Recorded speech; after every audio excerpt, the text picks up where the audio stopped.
Tes.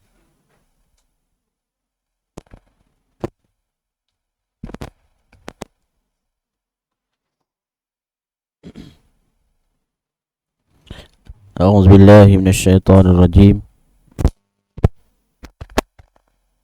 زين زين tak buka.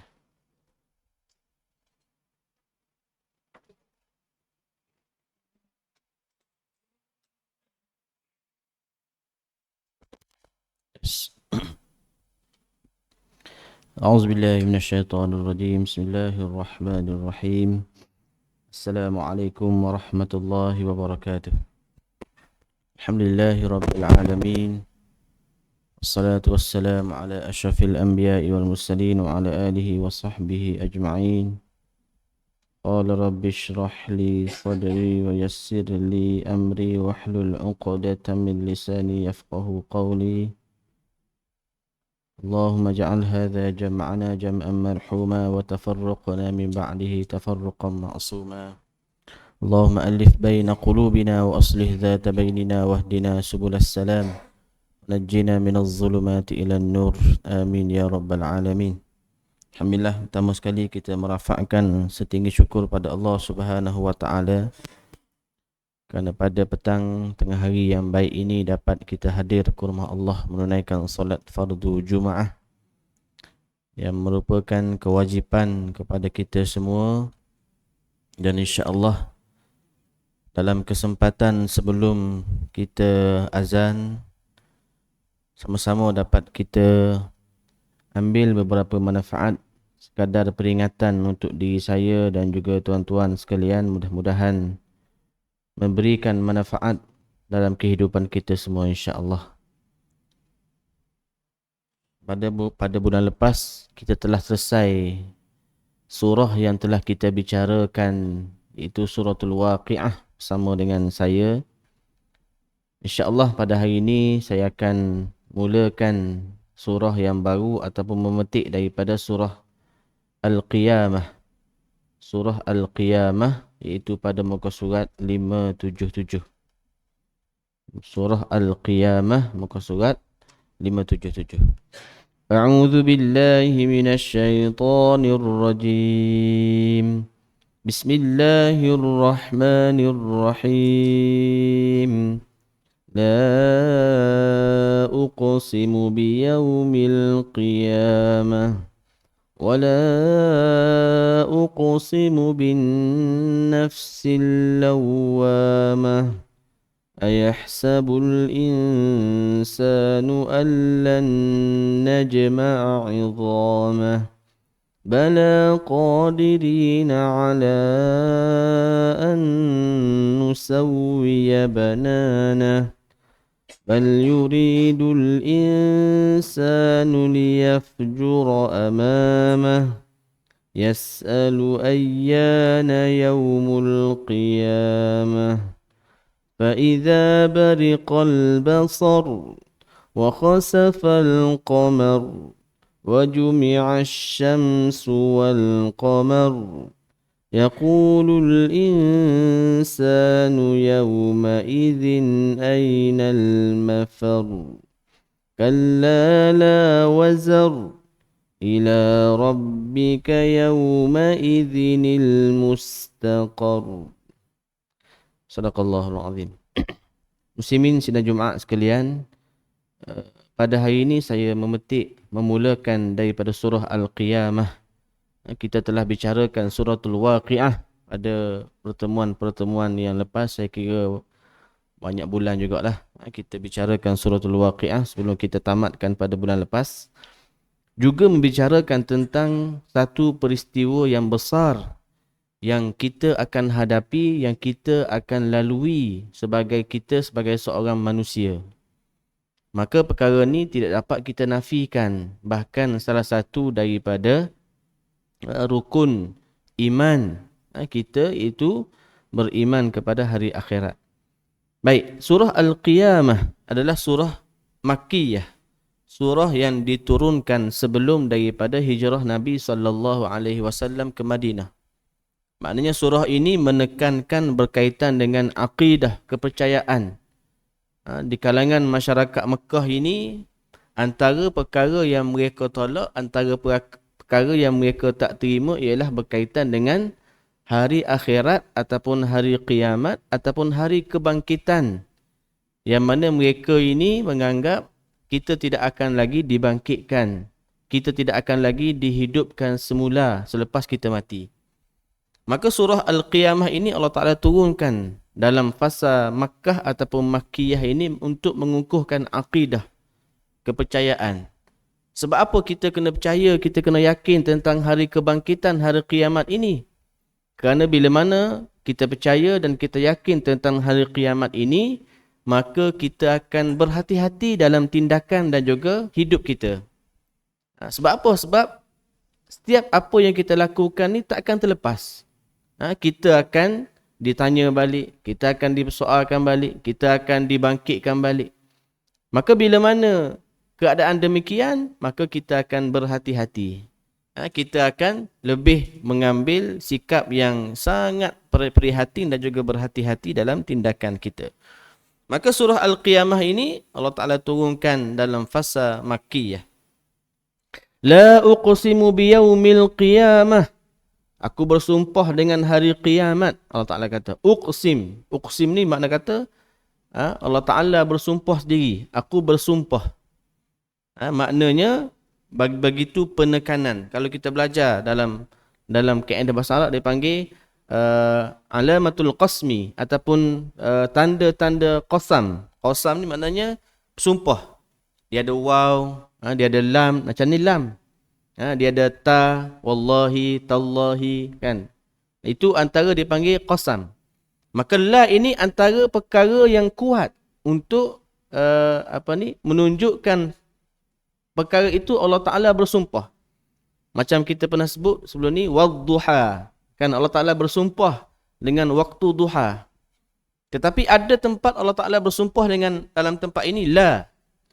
La itu kenapa? Kerana nak menunjukkan bahawasanya orang Arab, masyarakat Arab pada ketika tersebut tak percaya pada hari kiamat. Mereka menolak tentang hari kiamat. Maka Allah Ta'ala menggunakan perkataan la itu.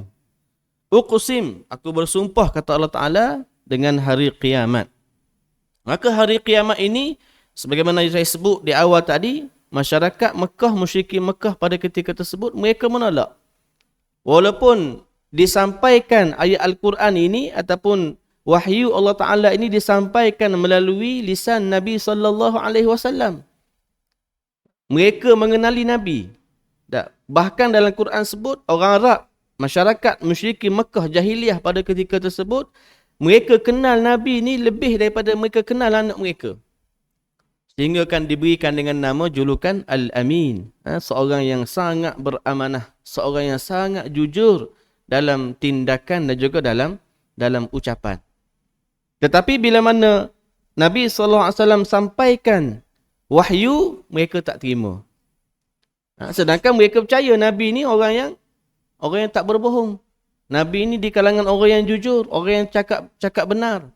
Tapi bila mana Nabi SAW menyampaikan wahyu, menyampaikan peringatan daripada Allah Subhanahu Wa Taala, mereka ini menolak ataupun mereka tidak percaya. Maka Allah Ta'ala bersumpah dengan hari kiamat.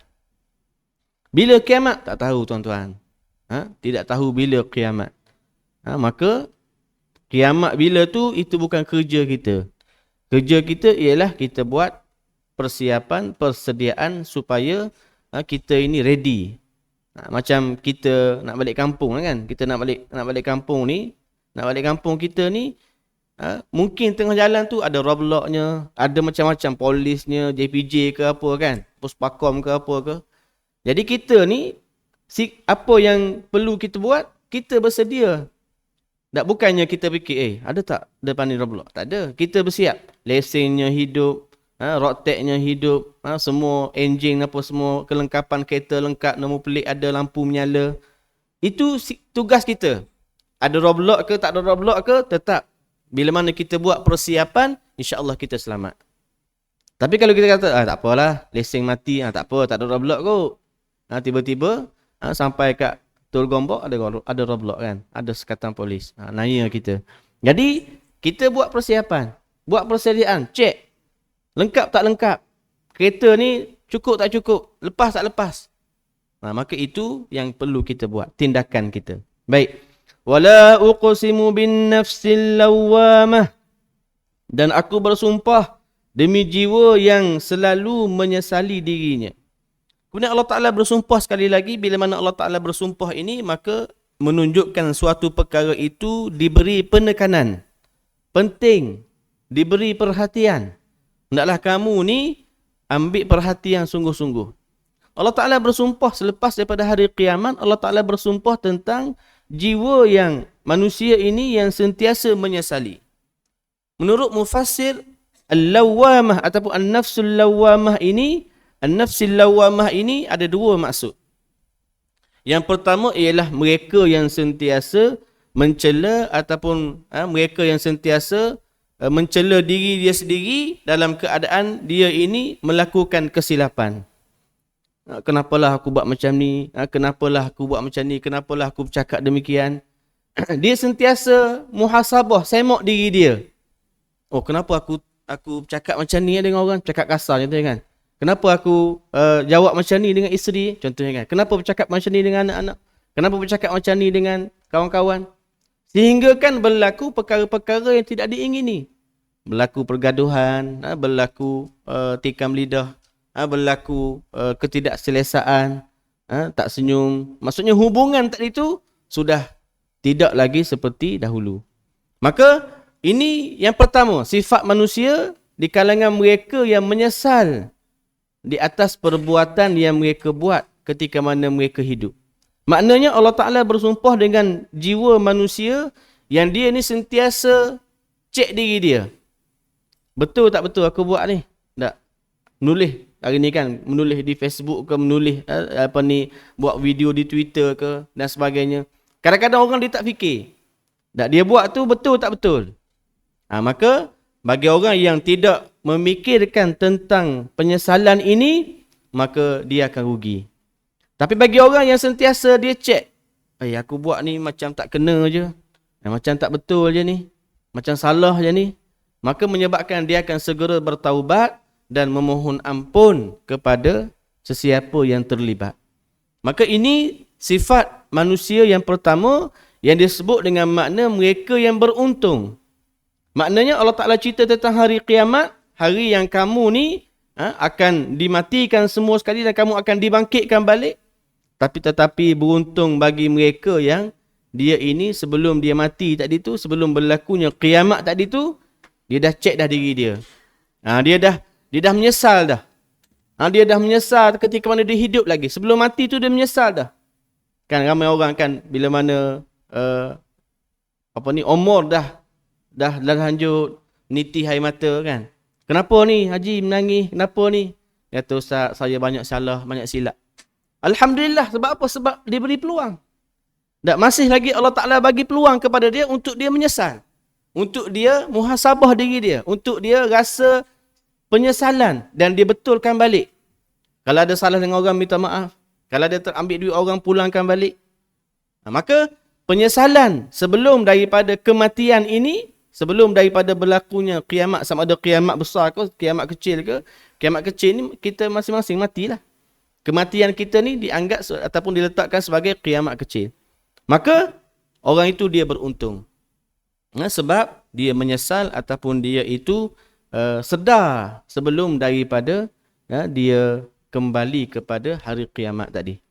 Maka di sini Allah Ta'ala, para mufassir meletakkan dua. Pertama, mereka yang an-nafsil lawamah ini, mereka yang menyesal, jiwa yang menyesal sebelum daripada berlakunya kiamat, sebelum dia ini diambil nyawa oleh Allah Subhanahu Wa Ta'ala.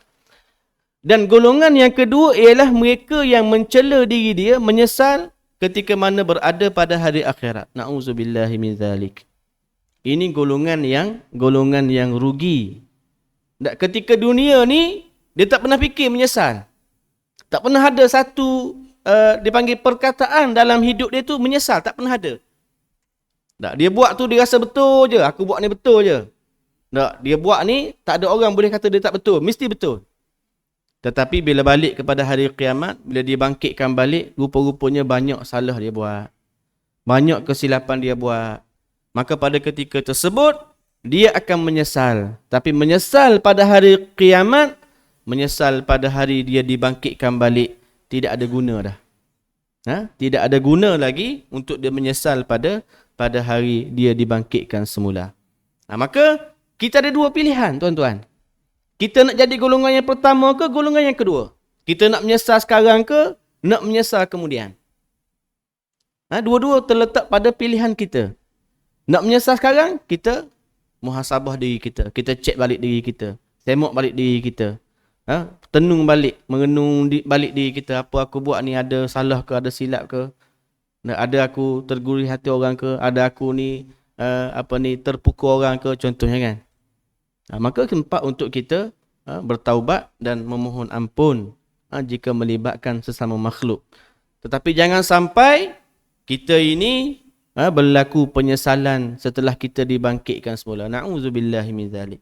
Yang mana pada ketika tersebut tidak ada lagi permohonan maaf, tidak ada lagi untuk kita nak tebus balik, tidak ada lagi taubat yang telah tertutup pintunya.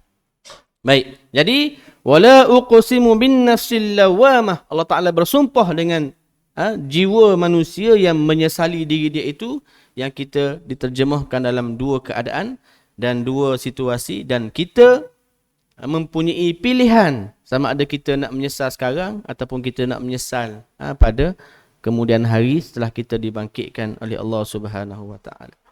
Ayahsabul insanu allan najma'a 'idhamah. Apakah manusia menyangka bahawasanya kami tidak akan dapat mengumpulkan kembali tulang belulangnya? Manusia ini Allah Taala tanya. Maksudnya kamu ni tak sangka ke? Kamu tak boleh bayang ke? Sesungguhnya Allah Taala ni najma'a 'idhamah. Allah Taala boleh kumpulkan balik tulang-tulang kamu. Kan kita bila mana kita mati, tak kiralah manusia ke, haiwan ke, apa ke, bila mati, kita ni akan dimakan oleh tanah. Kan? Daging kita ke, kulit ke, kecuali orang yang Allah Ta'ala pelihara jasad dia. Saya ada pengalaman masa saya belajar di Mesir dulu. Mesir ni tuan-tuan, dia punya kubur ni dia bukan tanam. Dia punya kubur ni dia macam kita masuk bawah tanah, dia ada macam tangga lah. Masuk bawah tanah, dia ada satu pintu, dia macam lapang macam tu je. Dia tak ada tanam. Dia letak jenazah dalam lubang tu, dia tutup macam tu je. Tapi bawah tanah lah, bukan atas. Dalam tu masuk. Pernah berlaku seorang sahabat kemalangan, meninggal. Kita uruslah jenazah dia, mandi apa semua, kemudian nak tanam. Bawa ke, di Mesir ni dia ada, di kerajaan Mesir dia sediakan satu kubur khusus untuk orang Malaysia. Pelajar-pelajar Malaysia ramai. Maka disediakan satu tempat. Kalau kita macam rumah lah. Dia besar macam nak kata surau ni, separuh surau lah. Tanah tu dia panggil untuk pelajar Malaysia, orang Malaysia. Jadi bila tanya siapa nak masuk? Saya kata saya boleh masuk insya-Allah, nak bawa jenazah kan. Kita masuk. Bila masuk, kita tengok ada jenazah sebelum daripada nak tanam ni masih elok lagi. Dengan kain kafannya terbungkus elok. Tak ada sedikit pun hancur. Ni tuan-tuan, tengok depan mata saya. Subhanallah. Jadi, bila mana berlaku demikian, bila jenazah yang tidak hancur ni, dia akan alihkan, letak satu tempat dan dia akan tanam. Maksudnya tidak akan diusik lagi lah. Ada pun jenazah yang kalau dah dimasuk tengok hancur, dia akan tolak ke tepi. Dia punya tulang. Tulang tu dia akan tolak ke tepi, dia akan letak jenazah baru. Itu kubur di Mesir lah. Tapi bila kita masuk dalam tu, baju yang kita pakai ni berbau tuan-tuan. Bau tu takkan hilang. Bau tu tak boleh nak bayang lah macam mana. Hidung kita ni, nak makan tu agak, adalah macam-macam. Bau manusia kan. Kita bau haiwan pun rasa pelik dah. Ni bau manusia tuan-tuan. Pengalaman saya pernah sekali masuk dalam kubur, lihat depan mata sendiri jenazah yang tidak hancur. Dia elok walaupun dah tanam berbulan-bulan. Tapi Allah Ta'ala pelihara jenazah ataupun jasad jenazah tadi. Sehinggakan dia ini adalah salah seorang daripada pelajar Malaysia kita lah yang meninggal dunia di Mesir. Jadi Allah Ta'ala tanya dalam ayat ini, adakah kamu sangka walaupun kamu hancur nanti, kamu tidak akan dikembalikan semula tulang belulang kamu. Sehingga kan bila mana kita ini Allah Ta'ala nak soal ni kerana kita anggap selesai. Soalnya bila kita hancur ni masuk kubur ni selesai. Tak selesai tuan-tuan. Bahkan kita ada lagi fasa yang sangat penting dalam hidup kita, itu kita akan dibangkitkan semula. Bala qadirina ala an nusawwiya bananah. Bahkan Allah Ta'ala kata kami mampu menyusun jari jemari dengan sempurna. Bukan sekadar tulang, tapi jari jemari kita ni, yang kita nampak kecil ni, jari yang kecil ni Allah Ta'ala boleh susun. Nak cerita ni Allah Ta'ala sebut benda kecil, maknanya benda besar lagilah mudah bagi Allah Ta'ala. Kalaulah kita kata tulang belakang, Allah Ta'ala maksudnya boleh susun. Belum tentu, kalau kita anggap begitulah, belum tentu benda yang kecil boleh buat. Tapi bila sebut benda yang kecil, maknanya yang besar dia boleh buat. Kan macam orang kita pergi, orang masak kan, tukang masak kan. Boleh tak masak nasi goreng? Dia kata, alah nasi goreng je, simple je. Maknanya benda kecil dia boleh buat, benda besar dia mesti lagi boleh buat.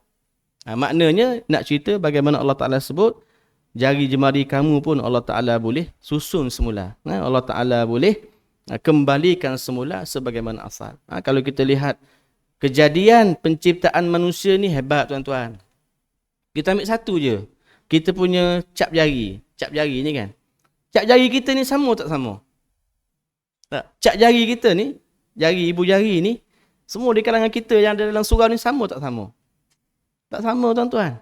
Ada dah sejuta manusia pun takkan sama. Sebab itulah kita pergi immigration ke apa ke, cap jari penting kan, cap jari. Sebab takkan sama.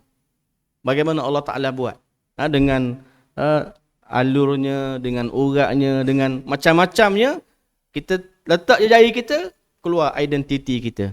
Tak bertukar dengan orang. Tak ada kata saya pergi cop jari saya, keluar gambar Bilal. Tak ada. Tak ada. Keluar gambar saya. Sebab apa? Cop jari ni adalah untuk kita. Ni baru satu benda yang kecil ataupun yang kita nampak sangat halus bagaimana penciptaan Allah Subhanahu Wa Taala.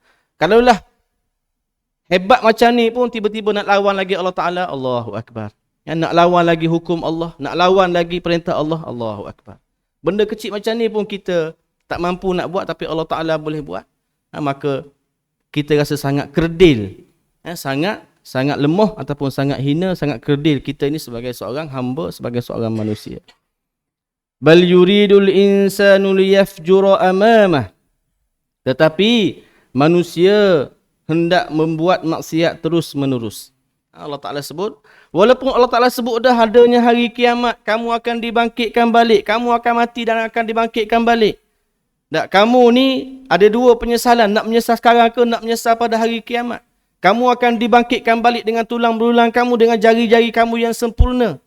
Tetapi bila mana Allah Ta'ala sebut begitu, kenapa Allah Ta'ala sebut begitu? Kerana ada lagi di kalangan manusia ini, walaupun Allah Ta'ala dah bagi peringatan sebegitu rupa, tapi ada lagi yang nak melakukan maksiat secara terus menerus. Bal yuridul insanu liyafjura amamah.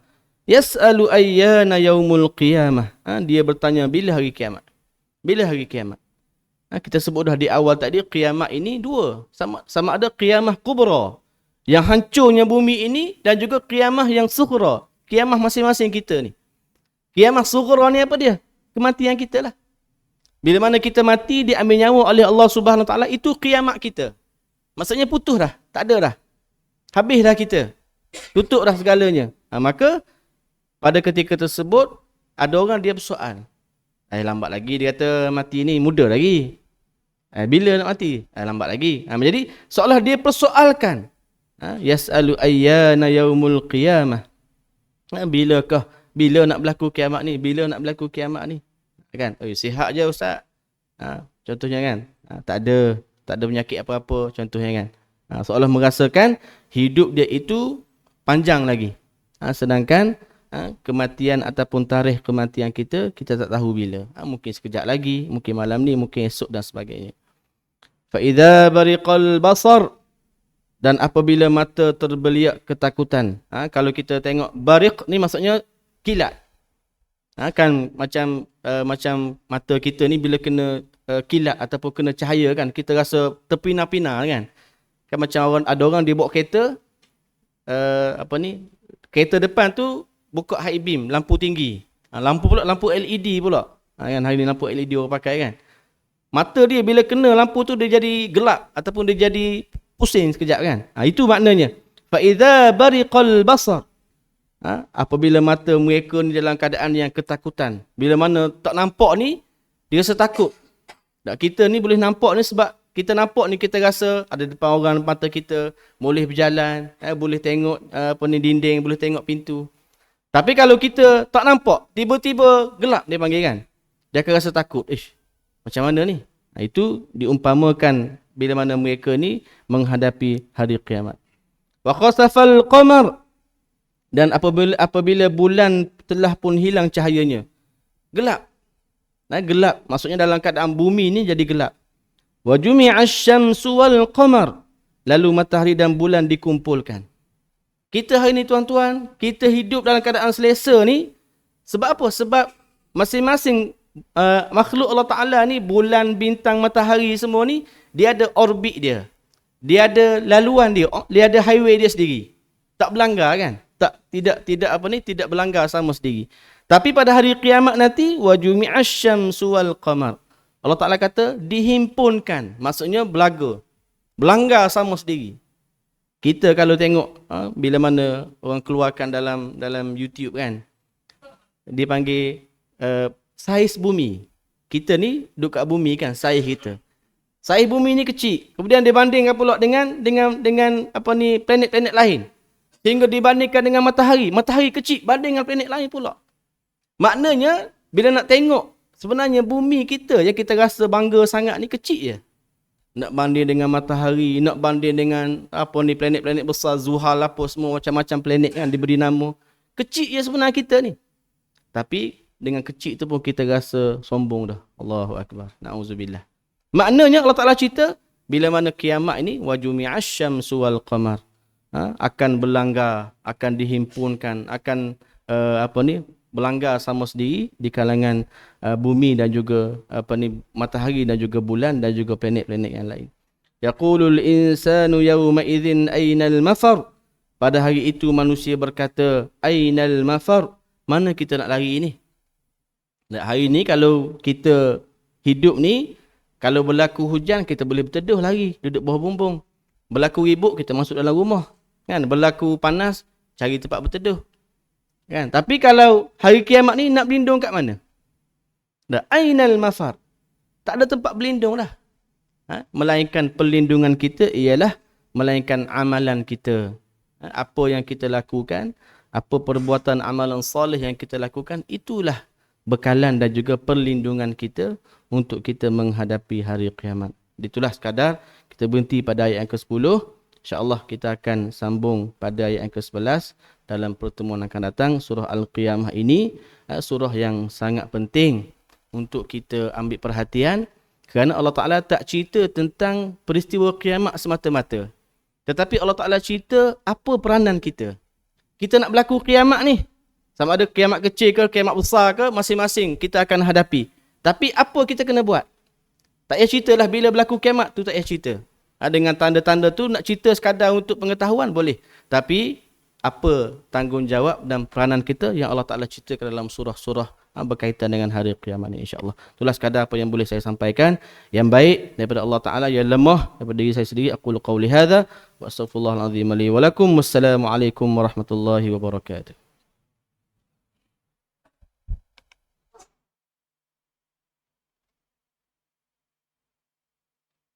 Allahu Akbar, Allahu Akbar, Allahu Akbar, Allahu Akbar.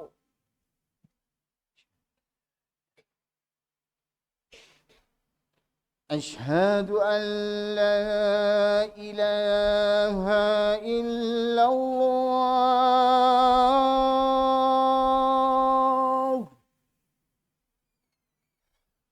أشهد أشهد أن لا إله إلا الله.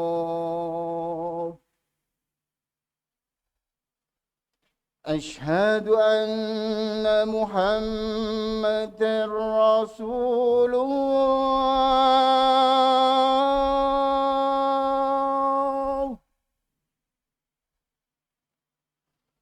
أشهد أن محمدا رسول الله. حي على الصلاة.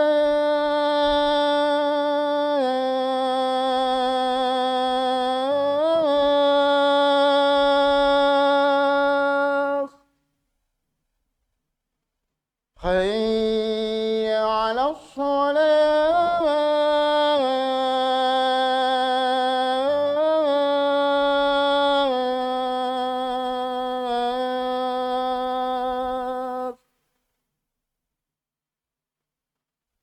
حي على الفلاح.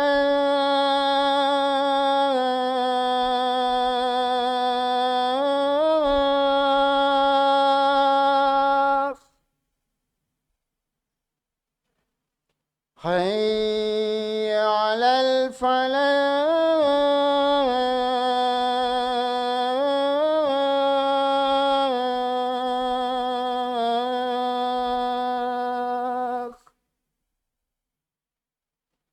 الله أكبر. الله أكبر. لا إله إلا الله.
Assalamualaikum warahmatullahi wabarakatuh. Sidang Jumaat yang dimuliakan Allah Subhanahu wa taala, pesanan untuk saya dan jemaah semua, apabila khatib berdiri di atas mimbar dan menyampaikan khutbah, marilah kita bersama-sama memberikan sepenuh perhatian dan tumpuan dengan apa yang akan disampaikan. Janganlah kita menyibukkan diri dengan bermain handphone ataupun bercakap-cakap, kerana ianya akan mempengaruhi pahala Jumaat kita. Wallahu ta'ala alam. إن الله وملائكته يصلون على النبي يا أيها الذين آمنوا صلوا عليه وسلموا تسليما. السلام عليكم ورحمة الله وبركاته.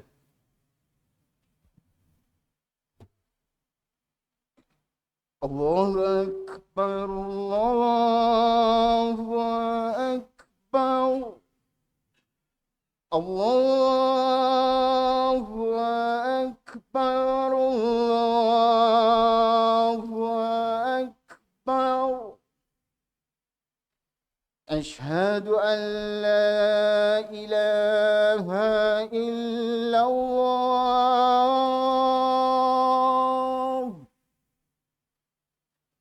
أشهد أن لا إله إلا الله. أشهد أن محمدا رسول الله.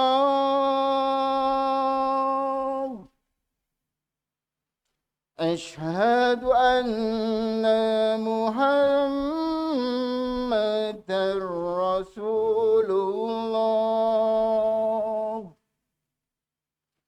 حي على الصلاة.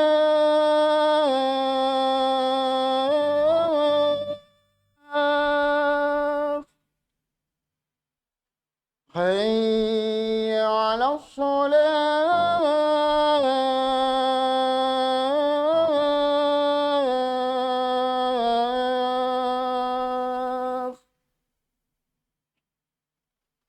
حي على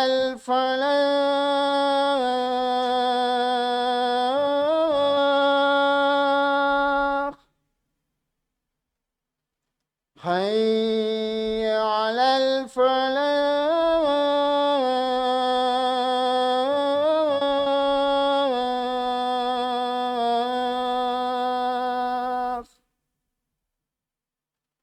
الله أكبر الله أكبر. لا إله إلا الله.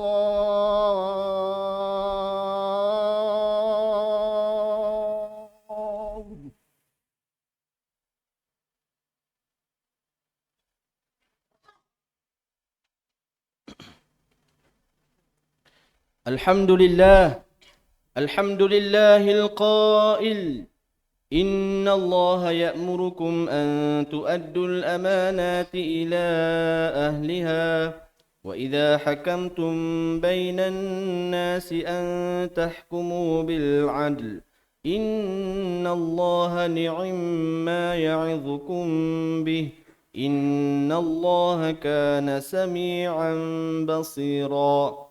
أشهد أن لا إله إلا الله وحده لا شريك له وأشهد أن محمدا عبده ورسوله. اللهم صل وسلم وبارك على سيدنا محمد وعلى آله وصحبه أجمعين. أما بعد، فيا أيها المسلمون اتقوا الله، أوصيكم وإياي بتقوى الله، فقد فاز المتقون. قال الله تعالى: يا أيها الذين آمنوا اتقوا الله حق تقاته ولا تموتن إلا وأنتم مسلمون. Sidang Jumaat sekalian, marilah sama-sama kita bersyukur di atas nikmat Islam dan juga iman yang telah kita kecapi selama ini dengan kita berusaha menambahkan ilmu dan juga amal serta ketakwaan kita kepada Allah Subhanahu wa taala, iaitu dengan kita melaksanakan segala perintah Allah dan meninggalkan segala larangan Allah.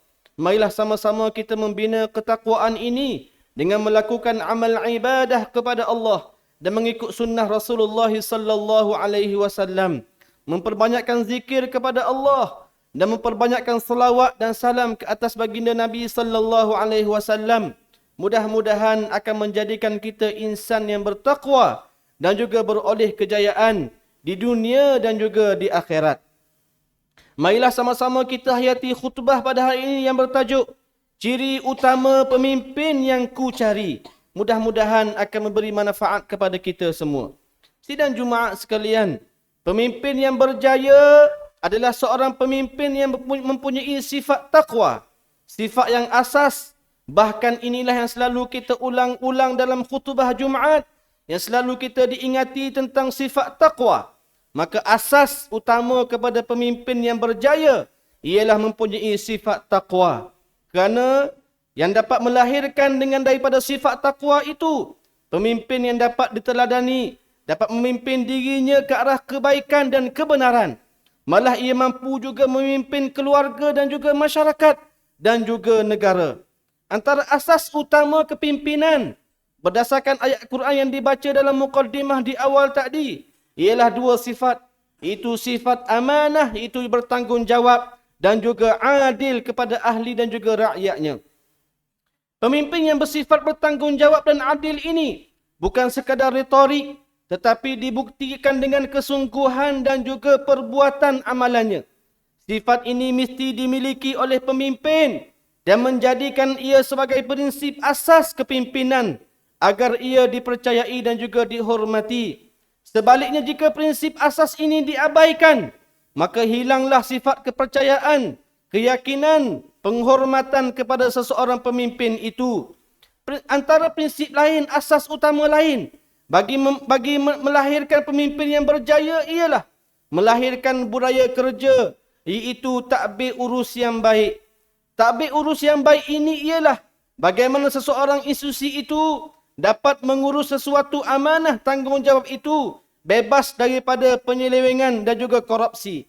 Muslimin sidang Jumaat sekalian, peranan penting seorang pemimpin dijelaskan dalam sebuah hadis daripada Abdullah bin Umar radhiyallahu anhuma bahawa Rasulullah sallallahu alaihi wasallam bersabda, "Kullukum ra'in wa kullukum mas'ulun 'an ra'iyati. Al-imamu ra'in wa mas'ulun 'an ra'iyati. Wal-rajulu ra'in fi ahlihi wa huwa mas'ulun 'an ra'iyati. Wal-mar'atu ra'iyatun fi baiti zawjiha wa mas'ulatun 'an ra'iyatiha." Setiap daripada kalangan kamu adalah pemimpin dan setiap kamu bertanggungjawab akan dipersoalkan terhadap apa yang dipimpinnya. Seorang pemimpin akan ditanya berkenaan dengan rakyatnya. Seorang suami akan ditanya berkenaan dengan keluarganya dan orang di bawah tanggungjawabnya. Dan seorang isteri akan ditanya berkenaan urusan dalam rumah suaminya dan juga ahli keluarganya. Riwayat Bukhari dan juga Muslim. Rasulullah sallallahu alaihi wasallam adalah pemimpin yang memenuhi fitrah manusia sejagat melalui sifat-sifat kepribadian yang tinggi yang mulia seperti sifat siddiq, berkata benar, amanah, bertanggungjawab, tabligh, menyampaikan, tidak menyembunyikan, dan fatanah, bijaksana, tidak bodoh. Menerusi sirah, sebelum baginda diangkat menjadi rasul, pemimpin Quraisy pernah memberi gelaran Al-Amin kepada baginda kerana ketinggian sifat integriti dan accountability baginda dalam memberi khidmat cemerlang kepada masyarakat musyrikin Mekah. Gelaran Al-Amin ini telah membangkitkan dan mencetuskan rasa keyakinan dan kepercayaan berterusan kepada sebahagian besar masyarakat Quraisy terhadap Rasulullah sallallahu alaihi wasallam.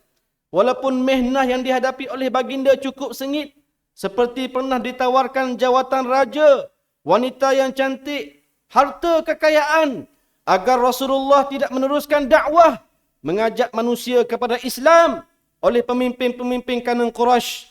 Namun Rasulullah sallallahu alaihi wasallam menolak semua tawaran itu lantaran kekuatan integriti dan juga maruah kepimpinan baginda yang sangat tinggi dan juga ampuh. Hadirin sekalian, keadilan Rasulullah sallallahu alaihi wasallam dapat dilihat ketika mana Fatimah meminta baginda memberikan kepadanya seorang hamba dari harta rampasan perang bagi membantunya membuat kerja-kerja rumah. Tetapi baginda mengesyorkan puterinya itu supaya mengamalkan tasbih 33 kali, tahmid 33 kali dan juga takbir 34 kali. Sebenarnya kisah ini mengkhabarkan kepada kita bahawa Rasulullah sallallahu alaihi wasallam walaupun baginda seorang pemimpin sebuah negara, jelas lebih mengutamakan ahlu suffah yang hidup susah berbanding dengan mengutamakan diri dan keluarganya. Semua khadam perempuan itu dijual oleh Rasulullah sallallahu alaihi wasallam dan wang itu digunakan untuk membantu ahlu suffah yang mana mereka ini hidup dalam keadaan fakir, menumpang di serambi Masjid Madinah ataupun Nabawi. Walaupun baginda seorang pemimpin negara, tetapi baginda lebih mementingkan maslahat orang lain daripada maslahat ahli keluarganya sendiri. Baginda tidak mengutamakan kroni ataupun golongan yang ada di sekeliling baginda, tetapi maslahat rakyatnya lebih utama. Muslimin tetamu Allah Ta'ala sekalian, pemimpin yang kita cari ialah pemimpin yang mempunyai sifat kepimpinan Rasulullah sallallahu alaihi wasallam. Mempunyai sifat amanah, bertanggungjawab, adil, tulus, bijaksana dan berintegriti tinggi di sisi Allah Subhanahu wa taala. Daripada sinilah pemimpin dirujuk sebagai pemimpin yang dihormati dan juga disegani. Pemimpin bukan sekadar untuk mendapatkan kuasa. Kuasa adalah suatu taklif ataupun amanah yang yang bakal dipertanggungjawabkan di hadapan Allah Subhanahu wa taala. Amanah dalam kepimpinan tidak hanya terhubung kepada Allah Taala sahaja, akan tetapi hikmahnya melimpah ruah kepada umat manusia. Pemimpin yang adil, berintegriti dan dekat dengan Allah Subhanahu wa taala, sentiasa menghisap, muhasabah dirinya supaya nilai integriti itu akan sentiasa menyinari sesiapa saja yang berada di sampingnya. Berlaku adil pada diri dan orang lain amat dituntut oleh agama. Pemimpin dan ikon dan pengikut yang meletak siqah, kepercayaan tinggi terhadapnya. Keadilan, ketidakadilan dalam pemimpin, sering menipu pengikut, bicara lidahnya hebat untuk mempengaruhi orang lain, hilang malu kepada Allah, adalah pemimpin yang termasuk dalam kelompok melakukan kefasikan dan juga kezaliman. Allah Ta'ala melarang pemimpin seperti ini dan tidak layak untuk menjadi pemimpin. Allah Ta'ala berfirman dalam surah Al-Anfal ayat 27. Ya ayyuhalladzina amanu la takhunu Allah war rasul wa takhunu amanatikum wa antum ta'lamun. Wahai orang-orang yang beriman, janganlah kamu mengkhianati amanah Allah dan juga amanah Rasulnya. Dan janganlah kamu mengkhianati amanah-amanah yang dipertanggungjawabkan kepada kamu, sedangkan kamu mengetahui salahnya. Oleh itu kita khatib menyeru kepada semua sekali, pemimpin dan juga bakal pemimpin, wajib meletakkan prinsip asas yang teras ini. Seandainya ciri-ciri ini tercalar dengan pelbagai akhlak yang buruk, bakal menghakis keyakinan rakyat dan menjadi sumber fitnah kepada umat sejagat. Pemimpin Islam tidak sekadar diberikan kuasa dan meminta kuasa, tetapi di sebalik kuasa itu ada amanah yang besar yang mesti dilunaskan, yang dipertanggungjawabkan di sisi Allah Subhanahu wa taala. Hadirin sidang Jumaat sekalian, kesimpulan khutbah pada hari ini, yang pertama ialah umat Islam hendaklah memilih pemimpin yang mempunyai ciri-ciri kepimpinan Rasulullah sallallahu alaihi wasallam, yang berakhlak mulia dan juga bersifat dengan sifat-sifat yang baik. Yang kedua, umat Islam hendaklah memilih pemimpin yang berusaha mengatasi kesukaran rakyat, masalah rakyat, sangat mengambil berat dan sayang kepada orang-orang yang beriman. Yang ketiga, umat Islam hendaklah memilih pemimpin yang lebih mengutamakan maslahat rakyatnya daripada kepentingan serta maslahat peribadi dan juga ahli keluarganya. Yang keempat, umat Islam hendaklah berijtihad, menggunakan seluruh daya dan juga upaya pertimbangan mengikut prinsip-prinsip Islam ketika mengundi memilih pemimpin yang dapat menjaga kepentingan umat dan juga dapat menjaga kepentingan agama Islam. A'udzubillahi minasyaitonir rajim.